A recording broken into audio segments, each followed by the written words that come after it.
Hello friends, welcome back to Pragati Mantra classes. My name is Shivangi Agarwal. So students, जैसे कि हमारी विज्ञान की सीरीज चल रही थी और हमारा चैप्टर चल रहा था मापन, जिसमें हम लोगों ने काफ़ी कुछ सीख लिया था। और आज हम उस वीडियो का सेकंड पार्ट कवर अप करने जा रहे हैं, नेक्स्ट पार्ट, जिसमें हम देखने वाले हैं ताप का मापन, यानी कि हम टेम्परेचर के बारे में बातें करने वाले हैं। तो टेम्परेचर में हमने एक चीज़ देख ली थी कि इसका जो हमारे पास एसआई यूनिट होती है वो होती है हमारे पास केल्विन। केल्विन हमने देखा था कि ताप की हमारी एसआई यूनिट होती है। अब ताप होता क्या है? ताप का मतलब है कि जब हम किसी चीज़ को छूकर ये पता करते हैं कि ये चीज़ कितनी गर्म है, कितनी ठंडी है, इसी चीज़ को बोला जाता है उस बॉडी का टेम्परेचर। जैसे कि आपने देखा होगा कि जब हमें फीवर होता है तो होता क्या है कि हमारी बॉडी का जो टेम्परेचर होता है वो राइज हो जाता है, और उसको मेजर करने के लिए हम किस चीज़ का यूज़ करते हैं? थर्मोमीटर का यूज़ किया जाता है। तो आपने देखा कि जैसे आप डेली का जो अपना टेम्परेचर देखते हो, जैसे अगर मैं आज के टेम्परेचर की बात करूँ तो लगभग हमारा टेम्परेचर कितना, 37-40 के आसपास हमारा टेम्परेचर होगा। ठीक है, इसी तरीके से जो टेम्परेचर हम देख रहे हैं वो किस में देख रहे हैं? सेल्सियस में देख रहे हैं। अगर मैं यहाँ पे बॉडी के टेम्परेचर की बात करती हूँ तो जो बॉडी का टेम्परेचर जो अपना फीवर मेजर करते हो कि हमें 102 फीवर है, 101 है या 100 है, तो वो हम नापते हैं किसमें? फ़ारेनहाइट्स में। ठीक, फ़ारेनहाइट्स में नापते हैं। और जो हमारी एसआई यूनिट है वो है हमारे पास केल्विन। इसके अलावा भी हमारे पास एक यूनिट और होती है जिसको हम बोलते हैं टी, यानी कि एब्सोल्यूट टेम्परेचर। तो अब आपको यहाँ पे एक फॉर्मूला दिखाई दे रहा है कि CE/5 is equal to F-32/9 is equal to R/4 is equal to T-273/5। ये क्या है? ये वो तरीका है, ये वो फॉर्मूलेज हैं जिससे आप एक टेम्परेचर को, ठीक है, टेम्परेचर की किसी एक यूनिट को दूसरे यूनिट में कन्वर्ट कर सकते हैं। फॉर एग्जांपल, अगर मुझे सेल्सियस से एब्सोल्यूट टेम्परेचर में जाना है, ठीक है, परम ताप में जाना है, तो मैं क्या करूँगी? C/5 को बराबर रख दूंगी T-273/5 के, और वहाँ से मेरा परम टेम्परेचर आ जाएगा। तो आई होप यहाँ से चीज़ें क्लियर हो रही होंगी। अगर वहीं मुझे किसी सेल्सियस के टेम्परेचर को फ़ारेनहाइट में कन्वर्ट करना है तो मैं इन दोनों को बराबर रख दूंगी। वहीं अगर मुझे फ़ारेनहाइट को र्यूमर में चेंज करना है तो भी हम इसको बराबर में रख देंगे। तो एक बार हम देख लेते हैं कि सी किसको दर्शाता है यहाँ पे? सेल्सियस को, सेल्सियस। एफ किसको दर्शाता है? फ़ारेनहाइट को, फ़ारेनहाइट। नेक्स्ट हमारे पास है र्यूमर, नेक्स्ट हमारे पास है परम ताप, टी। टी। अब देखो, अब आपने देखा होगा कि जब हमें फीवर होता है तो होता क्या है कि हमारे बॉडी का जो टेम्परेचर है वो राइज कर जाता है। ठीक है, तो अगर अब बात आ जाए कि भाई हमारा नॉर्मल बॉडी टेम्परेचर कितना रहना चाहिए, एक अगर हम स्वस्थ मनुष्य, एक हेल्दी पर्सन की बात करते हैं तो वो हमारे पास होता है 98.6 फ़ारेनहाइट। अब देखो आप कि जो हमारा टेम्परेचर है जनरली हम किस में मेजर करते हैं? फ़ारेनहाइट में मेजर करते हैं। अब ये क्वेश्चन आपसे कई बार पूछा गया है, बहुत सारे एग्जाम में पूछा गया है कि एक स्वस्थ मनुष्य के शरीर का टेम्परेचर कितना होता है। पहली बात तो आप ये चीज़ ध्यान रखोगे कि वो हमेशा फ़ारेनहाइट में होता है। ठीक है, जनरली हम उसको फ़ारेनहाइट में देखते हैं।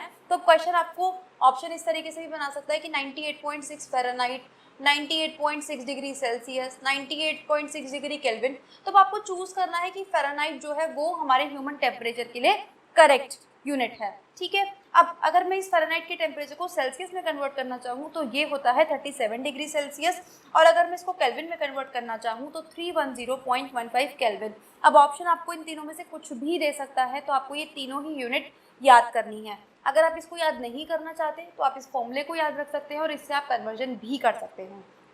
नेक्स्ट, एक आपसे पूछा जाता है एब्सोल्यूट टेम्परेचर के बारे में। तो एब्सोल्यूट टेम्परेचर कितना होता है? ये होता है या तो -237 डिग्री सेल्सियस, या फिर हम इसको बोलते हैं 0 डिग्री केल्विन, जो भी आप इसको कहना चाहें। अब यहाँ पे भी यही बात है कि आपको दोनों तरीके से ऑप्शन देके पूछ सकता है, इसलिए आपको दोनों ही टेम्परेचर और साथ ही साथ उनकी यूनिट्स, ये सब चीज़ें बिल्कुल ध्यान होनी चाहिए। तो ये था हमारे पास टेम्परेचर। अब हम बात करते हैं विद्युत धारा की, यानी कि इलेक्ट्रिसिटी। तो जैसे कि इसके ऑलरेडी हम लोग देख चुके थे कि इसकी जो एसआई यूनिट होती है वो होती है हमारे पास एम्पियर। एम्पियर होती है इसकी एसआई यूनिट। हिंदी में इसको इस तरीके से लिखेंगे, एम्पियर। अब देखिए, अब ये जो हमारे पास विद्युत धारा होती है, यानी कि जो करंट होता है, ये हमारे पास दो तरीके का हो सकता है। एक कौन सा होता है हमारे पास, जिसको हम बोलते हैं ऑल्टरनेट करंट, और एक होता है हमारे पास डायरेक्ट करंट। डायरेक्ट करंट, इसको हिंदी में बोला जाता है प्रत्यावर्ती धारा, और इसको बोला जाता है दिष्ट धारा। दिष्ट धारा। अब क्या डिफरेंस है इन दोनों में? देखो, जो हमें कभी भी सेल से प्राप्त होने वाली करंट होती है। जैसे कि आप लोगों ने देखा होगा आपके घरों में इन्वर्टर होंगे, ठीक है, और एक लाइट वो है जो कि डायरेक्ट सप्लाई आपके घरों में आ रही है। तो जो डायरेक्ट सप्लाई आप लोगों के घरों में आ रही है वो कौन सी करंट होती है, वो होती है ऑल्टरनेट करंट। वहीं डायरेक्ट करंट कौन सी होती है, जो हमें बैटरी से या फिर मैं कहूँ इन्वर्टर से जो हमें प्राप्त होती है वो होती है हमारी सारी डायरेक्ट करंट। जैसे कि हमारे फ़ोन में, ठीक है, जो हमारे फ़ोन की बैटरी है और उस बैटरी से, ठीक है, क्या चल रहा है, हमारा फ़ोन चल रहा है, तो वो कौन सी करंट है, वो है हमारे पास डायरेक्ट करंट। लेकिन हमारा फ़ोन जिस राइट से चार्ज होता है वो कौन सी है, ऑल्टरनेट करंट। जैसे कि ऑल्टरनेट करंट का अगर मैं आपको ग्राफ बना के बताना चाहूँ तो ऑल्टरनेट करंट होती है हमारी जो प्रत्यावर्ती होती है। नाम से ही समझ में आ रहा है कि बार बार क्या कर रही है, आवृत कर रही है, अपने आप को रिपीट कर रही है। तो यही साइकिल बार बार चलता रहता है। वहीं अगर मैं डायरेक्ट करंट यानी कि दिष्ट की बात करती हूँ तो वो कुछ इस तरीके से टाइम के साथ बढ़ती रहती है और बढ़ती रहती है, ठीक है। तो जो भी चीज़ें हमें सेल से प्राप्त होती हैं यानी कि जो हमें बैटरी से मिलती है वो डायरेक्ट करंट होती है, और जो हमारे घरों में पावर स्टेशन के थ्रू लाइट्स हमें दी जाती है वो होती है ऑल्टरनेट करंट।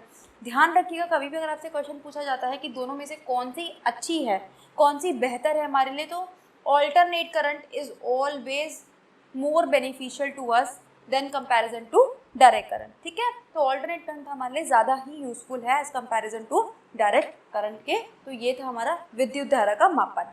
तो आइए स्टूडेंट्स, अब हम नेक्स्ट बात करते हैं मोल के बारे में। तो मोल को हिंदी और इंग्लिश में बिल्कुल इसी तरीके से लिखा जाता है। अब ये मोल क्या है, मोल हमारे पास किसी भी चीज़ के मात्राओं को, यानी कि जब हमें उसके अवयव को काउंट करना होता है, उसमें नंबर ऑफ पार्टिकल्स को काउंट करना होता है, तब हम मोल को लेते हैं। जैसे कि अगर मुझे पता लगाना हो कि N2 गैस में, ठीक है, N2 गैस में, या फिर मैं कहूँ 20 ग्राम्स N2 गैस में कितने मोल्स मुझे मिलेंगे, या फिर मैं कहूँ 0.5 ग्राम्स ऑफ H2 गैस में, या फिर 0.5 लीटर ऑफ H2O में मुझे कितने मोल्स मिलेंगे, उन सब चीज़ों को काउंट करने के लिए हम मोल्स की हेल्प लेते हैं। मोल होता क्या है, तो मोल अवयवों की वह संख्या होती है जो कि कार्बन 12 के 12 ग्राम परमाणु के बराबर होते हैं, ठीक है। ये हम लेते हैं मोल की संख्या। जनरली इसको हम केमिस्ट्री में यूज़ करते हैं। जिन भी स्टूडेंट्स के पास 9th-10th में केमिस्ट्री रही होगी, ठीक है, उन्होंने ये मोल का जो कॉन्सेप्ट है काफ़ी डिटेल में, काफ़ी वास्ट तरीके से पढ़ा होगा। तो मोल क्या है, एक तरीके की यूनिट होती है जिससे हम किसी भी एलिमेंट के, किसी भी तत्व के अवयवों की संख्या को काउंट कर सकते हैं। तो आइए स्टूडेंट्स, अब हम कुछ व्युत्पन्न मात्रकों की बात करते हैं। इसका मतलब क्या होता है कि जिनकी उत्पत्ति हमारे मूल मात्रकों से होती है, ठीक है। जिनको बनाने के लिए, जिनके एसआई यूनिट्स को बनाने के लिए हमें मूल मात्रकों की एसआई यूनिट्स की हेल्प लेनी पड़ती है, उन्हीं को हम बोलते हैं व्युत्पन्न मात्रक। जैसे कि सबसे पहले मैं क्षेत्रफल की बात करती हूँ। अगर मुझे किसी भी शेप का, मुझे किसी भी फिगर की, किसी भी आकृति का अगर क्षेत्रफल ज्ञात करना है तो मुझे क्या करना पड़ेगा, उसके लिए उस फिगर का, उस आकृति का, जब मैं उसकी लंबाई से, ठीक है, उसकी चौड़ाई को गुणा कर दूंगी, यानी कि लेंथ इंटू ब्रेथ कर दूंगी, तो मेरे पास क्या आ जाएगा, उसका क्षेत्रफल। अब एक बात बताइए कि अगर मुझे किसी भी चीज़ को नापना है तो उसकी एसआई यूनिट क्या होती है, उसकी एसआई यूनिट होती है मीटर। तो अब चाहे मैं लंबाई नापूं, चाहे मैं चौड़ाई नापूं, दोनों को मीटर में ही मेजर करेंगे। तो इसकी जो यूनिट बन जाएगी वो बन जाएगी मीटर स्क्वायर, यानी कि मीटर का वर्ग बन जाएगी इसकी यूनिट। तो आपने देखा कि जो हमने लंबाई की एसआई यूनिट थी उसी का यूज़ करते हुए हमने क्षेत्रफल की भी एसआई यूनिट को बना लिया। इसके बाद अब हम बात करते हैं आयतन की। तो अगर मुझे किसी भी आकृति का सेम टू सेम अगर आयतन ज्ञात करना है तो मैं क्या करूँगी, लंबाई इंटू चौड़ाई इंटू ऊंचाई, इस तरीके से मैं किसी भी फिगर का क्या निकाल सकती हूँ, आयतन निकाल सकती हूँ। अब एक बात मुझे सोच के बताइए, किसी भी चीज़ की लंबाई हो, ऊंचाई हो, चौड़ाई हो, तीनों को ही हम कैसे नापेंगे, उसकी लंबाई नापेंगे, उसकी लेंथ नापेंगे, और लेंथ को नापने की एसआई यूनिट क्या होती है हमारे पास, मीटर। तो यहाँ पर हमारे पास क्या आ जाएगा, मीटर इंटू मीटर, यानी कि इसकी जो एसआई यूनिट बन जाएगी हमारे पास वो बन जाएगी मीटर क्यूब, यानी कि मीटर का घन। इसके बाद अब हम चलते हैं घनत्व की तरफ, यानी कि जिसको हम इंग्लिश में बोलते हैं डेंसिटी। इसको बोला जाता है वॉल्यूम और इसको बोला जाता है एरिया, यानी कि क्षेत्रफल। अब डेंसिटी का फॉर्मूला क्या होता है हमारे पास, डेंसिटी का फॉर्मूला होता है मास अपॉन वॉल्यूम। मास को हिंदी में बोला जाता है द्रव्यमान और वॉल्यूम को हिंदी में बोला जाता है आयतन।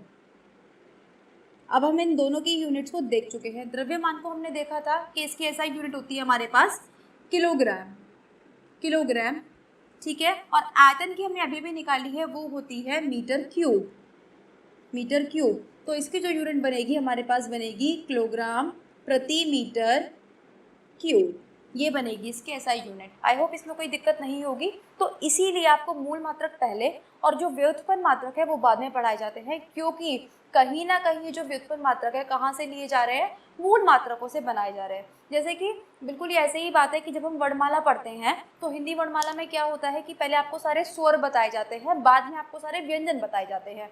तो व्यंजन हमें बाद में क्यों बताए गए, क्योंकि स्वरों की हेल्प से ही हम व्यंजनों को बोल पाते हैं। उनका उच्चारण तभी संभव है जब हमें स्वरों का ज्ञान हो। इसी तरीके से व्युत्पन्न मात्रा को भी हम तभी पढ़ सकते हैं जब हमें मूल मात्रकों का ज्ञान हो, इसीलिए वो चीज़ आपको पहले कवर करा दी गई। अब जो लास्ट चीज़ यहाँ पे बची है वो क्या, कि जो वर्षा का जल होता है, ठीक है, जब बारिश होती है तो उसको हम किस चीज़ में नापते हैं। तो ध्यान रखिएगा स्टूडेंट्स, उसके लिए एक यंत्र बनाया गया, ठीक है, स्पेशली बहुत सारे साइंटिस्ट ने मिलकर रिसर्च हुई, ठीक है, उसके बाद एक यंत्र बनाया गया, उसको देखते हैं और कैसे हम वर्षा जल का मापते हैं। हम कहते हैं ना कि यहाँ पे इतनी बारिश हुई तो इसकी यूनिट क्या होती है, ये क्वेश्चन आपसे पूछा जाता है, तो अब उसको डिस्कस करते हैं। तो आइए फ्रेंड्स, अब हम बात करते हैं वर्षा जल का मापन, यानी कि जो हमारे पास रेनफॉल होती है उसको हम कैसे नापते हैं। सबसे पहले हम बात करते हैं कि इसको किसने बनाया। तो ध्यान रखिए 1662 में क्रिस्टोफर रेन नाम के एक साइंटिस्ट थे जिन्होंने इस जो वर्षा मापी होती है उसका आविष्कार करा। तो इसको मापते कैसे हैं, वर्षा मापी, जिसको इंग्लिश में बोला जाता है रेन गॉज के थ्रू। अब होता क्या है, इसमें एक हमारे पास बीकर होता है, ठीक है, उसमें कुछ मार्किंग बनी हुई होती हैं और उसको जो मुंह होता है ऊपर से वो काफ़ी चौड़ा होता है, प्लस इसका जो बेस होता है वो एकदम इक्वल होना चाहिए। अगर वो इक्वल नहीं होगा तो जो हमारी मापने में मिस्टेक हो सकती है, इसलिए उसके बेस को बहुत ध्यान से तैयार किया जाता है। तो बात आती है कि इसकी यूनिट क्या रहती है। तो वैसे तो हम इसको सेंटीमीटर्स में और मिलीमीटर्स में दोनों में ही बारिश को नापते हैं, लेकिन अगर मैं इसकी करेक्ट यूनिट की बात करूं तो वो होती है हमारे पास मिलीमीटर्स। मिलीमीटर्स में हम किसी भी जगह पर होने वाली बारिश को मेजर करते हैं, ठीक है। और कैसे करी जाती है कि उस बीकर को ऐसी जगह पे रख दिया जाता है जहाँ पे बिना किसी रुकावट के, बिना किसी परेशानी के सारा वर्षा का जल उस बीकर में अच्छे से जाए, और उसी के हिसाब से हम क्या करते हैं, अंदाज़ा लगाते हैं कि इस एरिया के आसपास कितनी बारिश होती है। तो यहाँ पर स्टूडेंट जितनी भी आसपास की चीज़ें, ठीक है, जो कि हम डेली लाइफ में मेजर कर सकते हैं या मेजर करते हैं, या जो हमारे कैसे ना कैसे डेली लाइफ में यूज़ होती है, उन सबको मापने का तरीका, मेजर करने का तरीका हम लोगों ने इस लेक्चर में पढ़ा। आई होप ये लेक्चर आपको समझ में आया होगा, अच्छा लगा होगा और पसंद आया होगा। तो अगर अच्छा लगा है तो वीडियो को लाइक करना ना भूलें, शेयर करना ना भूलें। चैनल पर नए हैं तो सब्सक्राइब कर दें, बेल आइकन को हिट कर दें ताकि आने वाले सारे नोटिफिकेशंस आपको टाइम से मिलते रहे। प्लस इस क्लास का पीडीएफ प्राप्त करने के लिए आप हमारे टेलीग्राम चैनल से जुड़ सकते हैं, जिसका लिंक आपको डिस्क्रिप्शन बॉक्स में दे दिया गया है। अब आप हमें इंस्टा पर भी फॉलो कर सकते हैं, और आप अगर हमारी अन्य प्लेलिस्ट पर पहुंचना चाहते हैं तो उन सभी के लिंक आपको डिस्क्रिप्शन बॉक्स में दे दिए गए हैं, आप वहां से डायरेक्टली उन प्लेलिस्ट पर पहुंच सकते हैं। तो मिलते हैं नेक्स्ट क्लास में एक और नए चैप्टर के साथ, तब तक पढ़ते रहिए। All the very best.